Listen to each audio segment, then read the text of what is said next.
Hello viewers, স্বাগত জানাচ্ছি আমাদের ঢাকা কলেজের উদ্ভিদ বিজ্ঞান বিভাগের শিক্ষা সফরের তৃতীয় ও শেষ পর্বে। গত দুই পর্বে আমরা বাংলার তাজমহল এবং রাজমণি ফিল্ম সিটি ও পিরামিড দেখে এসেছি। তো আজকের ভিডিওতে আমরা সোনারগাঁও লোকশিল্প জাদুঘর এবং পানাম নগর ভ্রমণের অভিজ্ঞতা আপনাদের সাথে শেয়ার করব। চলুন ভিডিওটি শুরু করা যাক।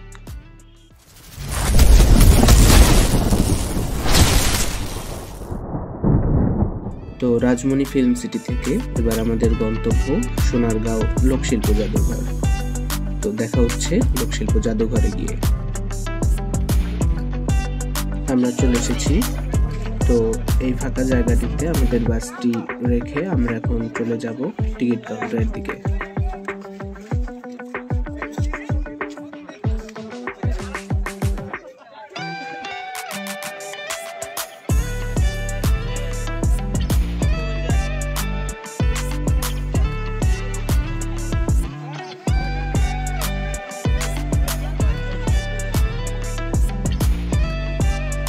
এখানে আমরা অপেক্ষা করছি এবং আমরা ঠিক কতজন আছি সেটা গণনা করার পরে আমরা একবারে টিকিট কাউন্টারে টিকিট কেটে আমরা ভেতরে প্রবেশ করব। এখান থেকে টিকিট চেকিং করার পরে আমরা এখন চলে যাব সোনারগাঁও লোকশিল্প জাদুঘর দেখতে। তো এর সামনেই আমরা দেখতে পাবো একটি ভাস্কর্য, যেটা শিল্পাচার্য জয়নুল আবেদিনের বিখ্যাত গরুর চাকা ঠেলে তোলার ছবি, আদলে তৈরি।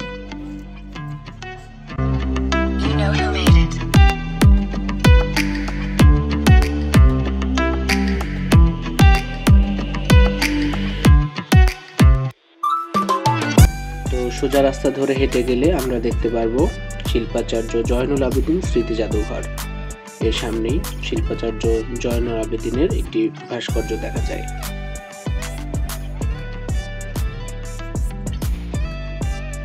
তো এরপর আমরা প্রবেশ করছি শিল্পাচার্য জয়নুল আবেদিন স্মৃতি জাদুঘরে। প্রায় ৪,৫০০-এর অধিক প্রাচীন নিদর্শন স্থান পেয়েছে জয়নুল আবেদিন স্মৃতি জাদুঘরে। আছে বাংলাদেশের গ্রাম বাংলার প্রাচীন শিল্পীদের সুনিপুণ হাতের তৈরি বিভিন্ন শৈল্পিক ও দৈনন্দিন ব্যবহার্য নানা পণ্য সামগ্রী। দক্ষ শিল্পীরা প্রতিটি সৃষ্টিতে ফুটিয়ে তুলেছেন প্রাচীন বাংলার গ্রামীণ ঐতিহ্য। এছাড়াও জাদুঘরের গ্যালারিগুলোতে দেখা মিলবে কাঠে খোদাই করা বিভিন্ন কারুশিল্প, পটচিত্র, আদিম জীবন ভিত্তিক নিদর্শন, লোকজ বাদ্যযন্ত্র, পোড়ামাটির ফলক ইত্যাদি আরো নানা নিদর্শন।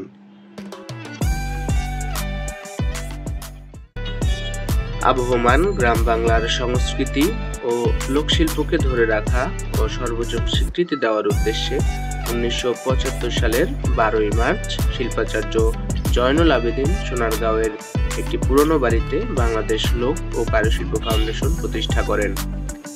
প্রায় 16 হেক্টর জায়গা জুড়ে লোক ও কারুশিল্প ফাউন্ডেশন বিস্তৃত। এই ফাউন্ডেশনে আছে গোপীনাথ সাহা সর্দার বাড়ি, জয়নুল আবেদিনের ঐতিহাসিক সংগ্রাম ভাস্কর্য, যেটা আমরা ঢোকার শুরুতে দেখে এসেছি, বঙ্গবন্ধুর ঐতিহাসিক ভাষণের আবক্ষ ভাস্কর্য, জয়নুল আবেদিনের ভাস্কর্য, জয়নুল আবেদিন স্মৃতি জাদুঘর ইত্যাদি।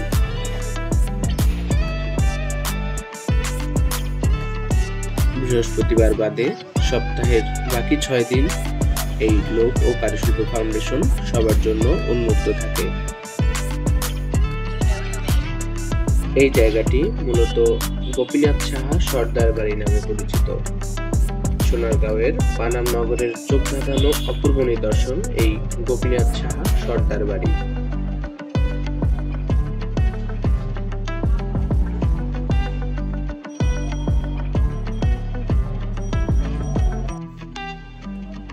সূক্ষ্ম টেরাকোটার অসাধারণ কারুকার্য এই প্রাসাদটির সৌন্দর্য বহুগুণ বাড়িয়ে দিয়েছে। বড় সর্দার বাড়িতে প্রবেশের জন্য দেশি দর্শনার্থীদের জন্য প্রবেশ ফি 100 টাকা এবং বিদেশি দর্শনার্থীদের জন্য প্রবেশ ফি 200 টাকা।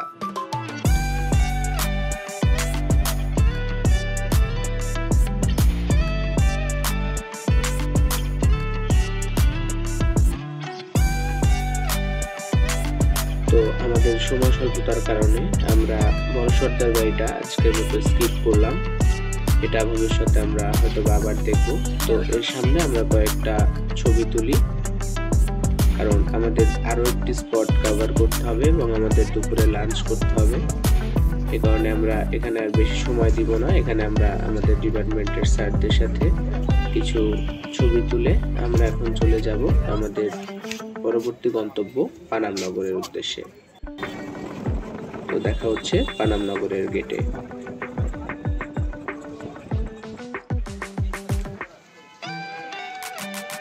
তো আমরা চলে এসেছি আমাদের আজকের দিনের সর্বশেষ গন্তব্য হারানো নগরী পানাম নগর। এখানে আমরা সবাই বাস থেকে নেমে আমাদের টিকিটের জন্য এখানে জড়ো হচ্ছিলাম।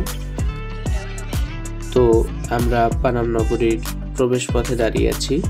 এখানে আমাদের বিভাগীয় প্রধান স্যার আমাদের পানাম নগরীর সংক্ষিপ্ত ইতিহাসটা বুঝিয়ে দিচ্ছিল। তো আমরা এখান থেকে টিকিট কাটার পরে আমরা এই রাস্তা ধরে চলে যাব আমাদের হারানো শহর পানাম নগরীর ভিতরে। তো জনপ্রতি 15 টাকা টিকিট কেটে আমরা ঢুকে পড়েছি আমাদের হারানো নগরী পানাম নগরে। এখানে আমার এক্সাম পার্টনার বন্ধু জাহিদ আমার ভিডিওতে একটু হাই দিয়ে গেল। এখানে হচ্ছে সবাই আস্তে আস্তে ভিতরে প্রবেশ করছে। সে একজন সঙ্গীত শিল্পী এবং সে মাঝে মধ্যেই বিভিন্ন সঙ্গীত পরিবেশন করে ইডেনের মেয়েদের মন জয় করে থাকে এবং তাকে দেখেছি অনেক ফ্যান ফলোয়ার তার। Eden college, Badrunnesa, Dhaka city college, তার অনেক ফ্যান ফলোয়ার আছে। ধন্যবাদ। আমরা এখন কোথায় আছি বন্ধু? পানাম নগর। এখানে কি আছে? এখানে ধ্বংসপ্রাপ্ত সব প্রত্নতত্ত্ব জিনিস।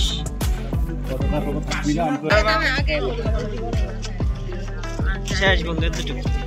তো পানাম নগরী সম্পর্কে আরেকটি ভিডিও আমার এই চ্যানেলে দেওয়া আছে, আমি তার লিংক আই বাটনে এবং ডেসক্রিপশনে দিয়ে দিব। তো এই ভিডিওতে পানাম নগরীর ইতিহাস সম্পর্কে আর তেমন কিছু বলবো না।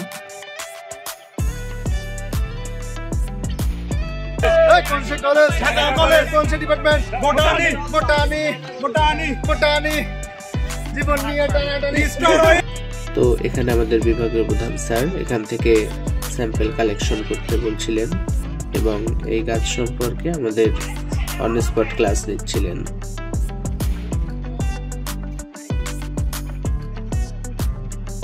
তো এখানে মঈন স্যার সেও তার ছাত্রদের সাথে বিভিন্ন উদ্ভিদের প্রজাতি নিয়ে কথা বলছিলেন। Bro, we are going live now. This is Param TV. We are enjoying and our time is over. We are going back to home.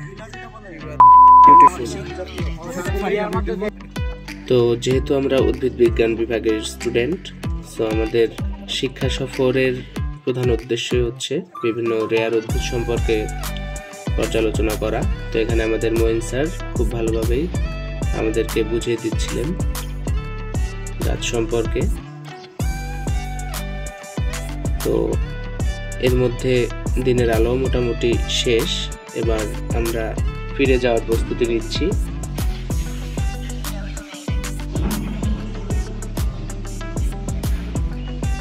So আজকের দিনটা ভালোই কাটলো। আমরা ডিপার্টমেন্টের সব বন্ধুরা একসাথে মিলে একটি ভালো দিন উদযাপন করতে পারলাম।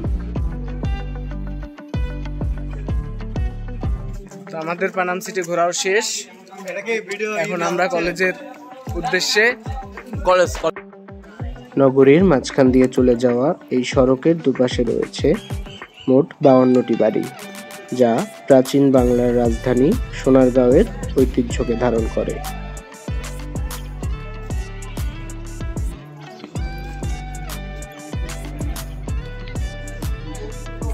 তো আজকের শিক্ষা সফর এখানেই সমাপ্ত।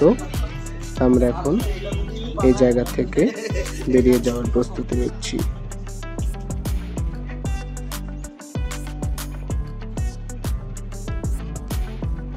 এখানে আমাদের ডিপার্টমেন্টের সম্মানীয় শিক্ষকরা তারা আমাদের সাথে বিভিন্ন বিষয়ে আলোচনা করছে এবং আজকে শিক্ষা সফরের বিষয়ে তাদের অভিমত ব্যক্ত করছে। এখানে একটি সাইনবোর্ডে এখানকার বিস্তারিত দেয়া আছে। সারা বছর এরকম থাকবে, যখন পাতা গজাবে তখন টাওয়ারের মতো এরকম উঠা করে সুন্দর লাগবে। তো আমাদের শিক্ষা সফর এখানেই সমাপ্ত। এবার আমরা পানামনগর থেকে বেরিয়ে যাচ্ছি।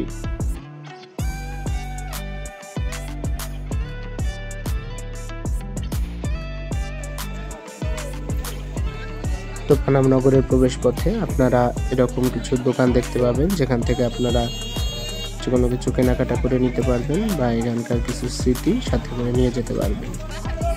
তো এখানে আমাদের কলেজ বাস চলে এসেছে। আমরা এখন বাসে উঠে ফিরে যাব ব্যস্তনগরী ঢাকার উদ্দেশ্যে। তো আজকের ভিডিওটি এই পর্যন্তই। ভিডিওটি ভালো লাগলে আমার চ্যানেলের সাথেই থাকবেন এবং পরবর্তীতে আরও নতুন নতুন ভিডিও দেখার জন্য চ্যানেলটি সাবস্ক্রাইব করে রাখতে পারেন। তো আজকের মতো এখানেই বিদায় নিচ্ছি। ধন্যবাদ।